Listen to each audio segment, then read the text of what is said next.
आज जो मैं कहानी कहने जा रही हूँ वह कहानी एक पुरुषार्थ के और ताकत के ऊपर है कि हमारे अंदर पुरुषार्थ है, ताकत है, सामर्थ्य है तो हम किसी भी काम को बड़ी आसानी से कर लेते हैं। कठिन से कठिन काम भी हमारे लिए बहुत आसान हो जाता है।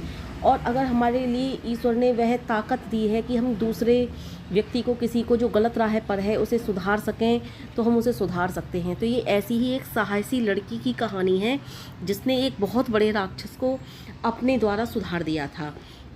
तो इस कहानी में यही बताया गया है कि अगर आपको भगवान ने पुरुषार्थ दिया है, सामर्थ्य दिया है, तो सामने वाले व्यक्ति को यथाशक्ति द्वारा आप सुधारने का प्रयास करें। बहुत पुरानी बात है, एक गांव में एक बुढ़िया और उसकी बेटी रहा करते थे। बेटी का नाम निमोली था। बुढ़िया दिन भर मेहनत मजदूरी का काम किया करती थी और बेटी उसके घर में रोटी चौका बर्तन का काम किया करती थी। यानी कि माँ चली जाती थी लकड़ियाँ काटने या कोई मेहनत मजदूरी का काम मिलता उसे करती और बेटी घर का काम करती थी। उसी गांव में एक राक्षस ने बहुत ज़्यादा आतंक फैलाया हुआ था। 15-20 दिन में एक दिन उठता था राक्षस और जो भी उसके सामने पड़ता खाने का सामान उसे चट करके खा जाता था। एक दिन माँ बोली, बेटा 20 दिन के करीब हो गए हैं, राक्षस उठा नहीं है, मैं काम करने जा रही हूँ, निमोली तुम दरवाज़ा अच्छे से लॉक कर लेना। माँ के इतना कहते ही निमोली ने हाँ में सिर हिला दिया। माँ तो चली गई मेहनत मजदूरी करने या लकड़ियाँ लेने, जो भी करती थी वो। उसके बाद निमोली के घर में निमोली खाना बनाती जा रही थी और भगवान का गुणगान करती जा रही थी। इतने में राक्षस ने दरवाज़ा तोड़ दिया और राक्षस निमोली के पास आकर बैठ गया और निमोली जो रोटियां बना रही थी उस रोटी के पात्र समेत ही वह राक्षस उन रोटियों को खाने लगा। निमोली बोली, अरे अरे ऐसा कैसे करते हो, तरीके से खाओ, तमीज़ से बैठो, मैंने खाने को कब मना किया है। यह सुनकर निमोली की इतनी बात सुनी कि राक्षस बड़ी हैरानी से निमोली की तरफ देखने लगा। वह सोचने लगा, ये तो मुझसे जरा भी भयभीत नहीं हुई, जहाँ मुझे देखते ही सारे के सारे लोग इधर उधर छिप जाते हैं और खाने का सामान फेंक जाते हैं, ये तो बिल्कुल नहीं डरी। इतने में उस निमोली की माँ आ गई और निमोली की माँ ने जब दरवाज़ा टूटा देखा तो वह समझ गई कि राक्षस घर के अंदर घुस गया है। हाय, अब मेरी बेटी का क्या होगा, यह सोच ही रही थी और बेहोश हो गई। निमोली ने अपनी माँ को बेहोश देखा।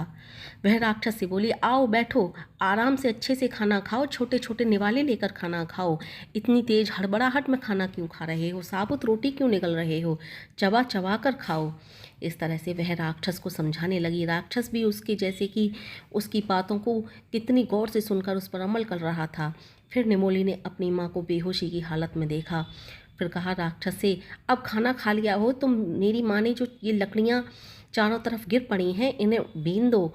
निमोली की इतना कहना हुआ कि राक्षस तुरंत उठा और वह लकड़ियाँ बीनने लगा। राक्षस ने धीरे धीरे सारा सामान इकट्ठा एक जगह कर दिया। अब राक्षस निमोली के साथ इतना हिल मिल गया कि वह रोज निमोली के साथ ही रहता। अब राक्षस एक सभ्य पुरुष बन गया और उसने एक व्यापार कर लिया। अब वह उस व्यापार को बहुत अच्छे से चलाता था। निमोली भी उसे अपने भाई की तरह मानने लगी। निमोली की माँ और उसका भाई और निमोली तीनों अब राजकुमार राजकुमारी और माँ उसकी राजरानियों की तरह राज करने लगी। तो देखा बच्चों आपने, हम किसी भी बुरे व्यक्ति को अच्छी शिक्षा देते हैं तो वह व्यक्ति भी अच्छा हो जाता है। जैसे निमोली ने एक राक्षस को सुधार दिया, वैसे ही हमारे अंदर भी इतनी शक्ति होती है कि हम किसी को भी अपनी अच्छी आदतों से सुधार सकते हैं। तो आपने देखा किस तरह से एक छोटी सी लड़की ने किस तरह से एक इतने बड़े राक्षस को सुधार दिया, जिससे सब डरते थे, पूरा गांव डरता था। उसी राक्षस को उसने सुधार दिया और इस तरह का बना दिया कि एक जैसे आम मानव होता है। राक्षस कोई दूसरी दुनिया से नहीं आते थे पहले, राक्षस वही होते थे जो गलत काम करते थे, जो दूसरों को सताते थे, रुलाते थे। लड़की ने हिम्मत दिखाई और उसे एक अच्छा मानव के रूप में परिवर्तित कर दिया। तो इसी तरह हम भी अगर हिम्मत दिखाएं, सामर्थ्य दिखाएं, पुरुषार्थ दिखाएं तो किसी भी बड़े से बड़े काम को अच्छे से कर लेंगे।